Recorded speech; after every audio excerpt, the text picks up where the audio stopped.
Hi, I'm David Blatner, president of the CreativePro Network, and in this episode of the CreativePro podcast, I'm joined by our editor-in-chief, Mike Rankin, to discuss Before and After Magazine, which for 20 years presented simple but powerful evergreen design lessons that anyone could learn from. Now, I'm happy to say that this amazing magazine has found a new home at CreativePro, and Mike and I are going to talk about why that's important and how you can find it. Now, but before we get started, I want to remind you that CreativePro is the essential how-to resource for design professionals, and we have all kinds of cool stuff coming up that you should know about. This week, we have part 1 of the online Design and AI Summit. Now, that's 2 days of deep dive into what you as a design professional need to know about working with AI. Now, if you're listening or watching this a little late, don't worry. Part 2 is going to be in September, so you can sign up today for that, plus get all the recordings from Part 1. It's all available. In June, I hope you can join us for our flagship event, Creative Pro Week. That's 5 days of InDesign, Photoshop, Illustrator, Acrobat, PowerPoint, print, and digital publishing. The whole enchilada held in Nashville, Tennessee. And it's hybrid, so there's an online option too. You can learn about both of these events and more at creativepro.com/events. Oh, and don't forget, you'll save $100 on any Creative Pro event when you use the discount code PODCAST. Okay, that's enough for now. I'm excited to get into this. Coming up, Before and After Magazine on this episode of the Creative Pro Podcast.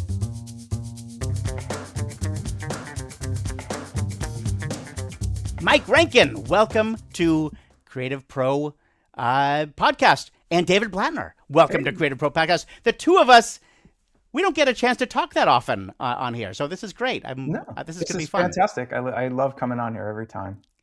So, Before and After Magazine, it's started in around 1990 or something, really early. Yep. Really early. Very early. Shortly after John's career as one of the inaugural desktop publishers, he started gathering everything that he knew, his experiences, into this magazine to share with the world. So as you said, went on for many, many years, had subscribers literally around the world. Yeah. I think the last list I saw was 131 countries he had subscribers from. So it was a global publication. And this was a real magazine, Before and After Magazine, actual print magazine. You could find. I found it in stores. It was not just mailed. It was in magazine stores as well. I've got a couple issues here from over the years. I love this magazine. Let's start. You mentioned John. Let's start talking about John. John McWade, an amazing designer from the early days. Let's talk about who this guy was and why was this so important. Wow. So, all right, you want me to go first? I know you can go for it. Chime in with stuff. Yeah. So, as I said, John was one of the first desktop publishers in the mid 80s. He went to a conference and saw a very early demo of Aldus PageMaker. And it was around that same time that Apple's LaserWriter and Adobe's PostScript were all coming together and just forming this critical mass to transform design and publishing. And John just knew it instantly, what he had seen, like it was a lightning bolt. At the time, he had a really great job as the art director of Sacramento Magazine, which the magazine about the city, it's still being published today. But he knew that he was going to abandon that job and just be part of this new revolution that was coming because he recognized the power of it. That was just astonishing. When I think about that, he saw an early Mac. This is a little tiny 9-inch screen with a very low resolution, 72 dpi monitor. Yeah. He saw a pre-release version, an alpha version or beta version of PageMaker, and he said, "I'm quitting my job and I'm going to become a desktop publisher." He said that's the leap of faith, the vision that John had from the earliest days was astonishing. Yeah, just amazing. It's kind of, it reminds me of something like Steve Jobs or something who can see that early technology and imagine where it's going to go. So. Yes, and imagine himself going along that ride. So he leaves, he goes off, he starts doing desktop publishing. He was I would say he probably was the first desktop publisher because of this. I mean, there were engineers doing this, but he really, as a designer, embracing this new technology, he was probably the first. Yeah. Uh, and Oh, then, I was just yeah, gonna jump in and say, like, this is also a really key point that, like, when we talk about the tools and the technology, it's not as important as the techniques. And that is why, as you mentioned in the start, like this content that we have now is evergreen. Even though the articles were published in the 1990s, they're still just as relevant today because they're about solving design problems and thinking in terms of design to communicate the message you want to get across. And it's really that powerful lesson that, like, techniques transcend tools. John knew the tools were in their early embryonic stage, but right. he was able to just transcend that and get his message across, which is why it's still so important and why we wanted to have it for Creative Pro today. I'm so glad you mentioned that because it is key. It is key that at the time, there were all these people who were learning the tools, and we're like, well, we don't know. We still can't design well, but we know the tools. Right. And John sort of jumped over that. He's like you said, it's not about the tools. How do you have an eye for design? How do you develop a sense for design, a gut for it? And he said, that's what we need. That's what we need to be teaching people, all these designers and non-designers. So Right. a lot of his audience were non-designers who simply needed to get up to speed as quickly as possible. Absolutely. And in the 90s, I feel like this is a safe place to say we saw a lot of really bad design work come out when these tools were new, and people like me who had no formal design training whatsoever were suddenly thrust into these positions and told to figure it out.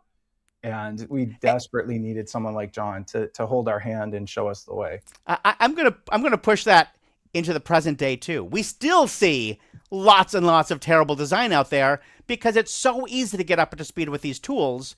It's not easy to develop that design sense. Right. And so again, what John was teaching for 20 years, before and after was around for 20 years, is still totally relevant today.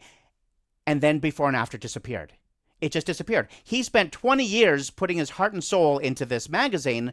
He and his wife, Gayanne, who was the editor, and they worked together putting this information out into the world, how to design, how to think about design, how to just communicate more clearly, because that was such a clear piece for him, was communication. Design is communication.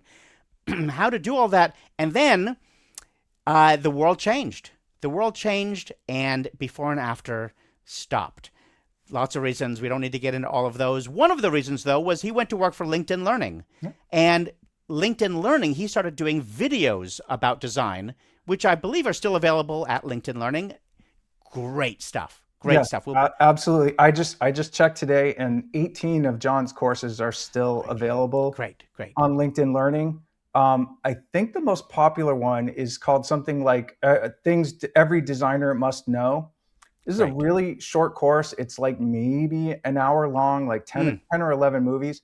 That thing has been watched by over 250,000 people, and everybody loves it. So for good reason. Highly recommend if you're a LinkedIn Learning member to check that out. That is awesome. But he goes off and does that. Time goes by, before and after kind of disappears, and then the story gets a little sad. John started having some health issues, and he and I started talking. We've been friends for I don't know, long time. And I said, remember those articles from before and after? Remember how cool those were? Why don't we have access to those? Why can't we get those out into people's hands? Long story short, he and I worked for months to make this happen. And then, sadly, John passed away. So I continued talking with John's widow, Gayanne, and Gayanne said, you know what? This is so important. This is really important to put John's work out in front of designers. Mm-hmm. Let's make this thing happen. So Gayanne and I worked on this, and we said, let's get this stuff onto CreativePro. And we worked out a deal, and I'm so happy to report that many of the before and after articles are now available at CreativePro. And that's what we really wanted to talk about, was this incredible resource, which is now available to members at creativepro.com. It's incredible to see these things available for download again. And the articles are set up, they're different than most of the other articles, where we just have, you can read through them like a blog post, right? Yep. These articles were so carefully designed. John spent so much time getting them just right that we said, look, we can't pull them apart. We just have to put the PDFs up there and let people download the PDF so you can learn the lesson, read through them, and more importantly, see the design for yourself. Yes, and there's a key distinction. So overall, there's 125 before and after posts on CreativePro right now. Yeah. Some of those are just quick design tips that are freely available to anyone. The PDF articles that we extracted from the magazines are member-only content, and those are the real meaty, in-depth stuff that is just the highest value, just amazing content. So it's all there. There's a landing page that has been set up on the website. It's just before after archive with hyphens between the words there, and you can. And we can put links. We'll put links in the show notes so you can jump there quickly. Yeah, it's a lot to explore. There's a lot to explore. It's worth going in and looking around. What are some of your favorites? Like you said, there's 120 of these plus many more tips. Do you have any? I mean, I'll share one of my favorites. Honestly, it's actually a series that he did about Gestalt, Gestalt design. The idea that when you're doing design, you have to understand about the big picture. What are you seeing and how it affects us personally. This is one of the reasons why the work he did is truly evergreen, why it's so appropriate now, more, as much as ever. Talking about equilibrium and proximity, the concept of isomorphism. I love this, the idea of isomorphism in design. And the words don't mean nearly as much as understanding the concept. So like isomorphism relates to this idea. He uses the example of a cactus, like a finger about to touch the spine of a cactus. And when you see the picture or even hear about a finger about to touch a spine of a cactus, you get it, right? And it's not just a sense in your head, you feel it in your body. You know what that's going to feel like at some level. And that is part of design.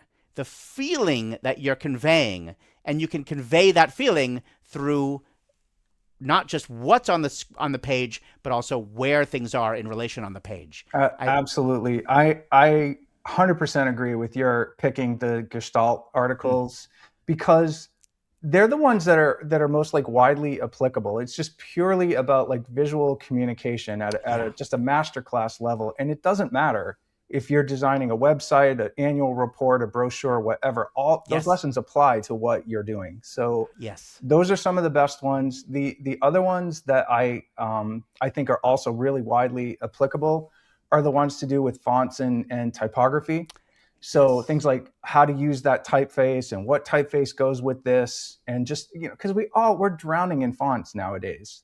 So picking the right one for the job is a thing we all have to do. And those are great articles. I like that. And then there's other ones, which for me really helped me like see through his eyes. Because one of the greatest things about working with a designer who's a teacher is that ability to learn how to see, how to look through somebody's eyes. One example of that was there was an article on how to design with motion. And this is something I've struggled with for years. I want something to look like it's moving, whether it's Photoshop or any app. Maybe I want to give a sense of motion. How do you do that? Well, there's a motion blur. Okay, well, but why does it work? Understanding why it works and what things to look for. It's a little thing, but it's the kind of thing that is just, you can't find anyplace else. You just need that understanding. He was so good at explaining the why in just simple, plain English. Not like hoity-toity stuff. Never seemed like he was talking down to you, just talking just like a friend, like just, saying, oh, if you move this here and you change that, and it transforms something from good to great. It does. So, From good to great. So true. So we have all these articles up there. It's for members, like you said. The downloads are for members only. Actually, some people listening or watching may not know about Creative Pro membership. I think it's important to let people know that when you have a Creative Pro membership, you get access to all kinds of stuff. The whole point of Creative Pro membership is that you get access to a lot more materials. You get access to these before and after articles. You get access to all kinds of other downloadables, templates, and starter kits, and all kinds of things that you can use in your work. One of the things that you get access to is videos. We've started doing member-only videos, which are like tutorials on various subjects, and they're more in-depth. I mean, you can go to YouTube and get surface level stuff, but we're trying to make sort of high quality tutorials at Creative Pro for the creative professional. Myra Ferguson recently did one on Premiere. Like if you are maybe use InDesign, but you want to learn a little bit about Premiere, this is a perfect way to launch yourself into that. So Nolan Hames did one on PowerPoint. I did one on InDesign, I should point out. It's people have been saying nice things about it, so I'm proud of that. It's something like what is it, like 25 essential tips that you need to know. I don't remember the name of it. Yeah, but it was really like 100 tips. You just kept like shotgunning. There's a lot to know for sure. So it's one of those things. If you're an InDesign user and you're trying to get more efficient, more productive, these are the tips that you absolutely need to know as a pro InDesign user.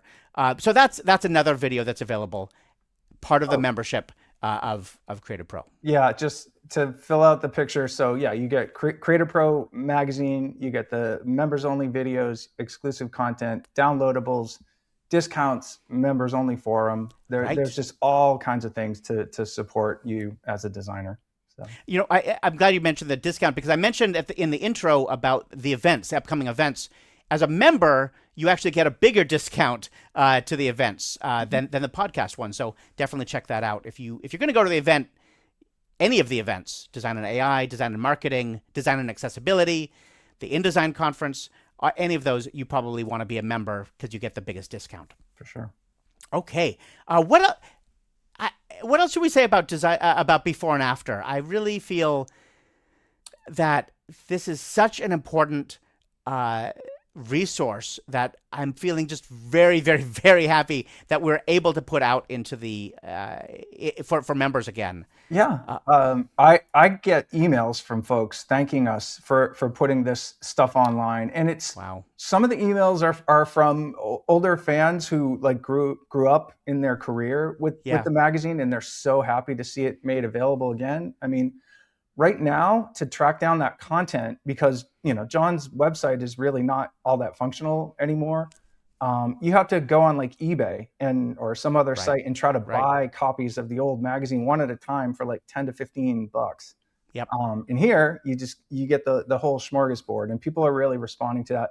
There's also people that are just discovering it for the first time, and it's just really resonating with what they need to do on a daily basis. So it's been great to get those responses.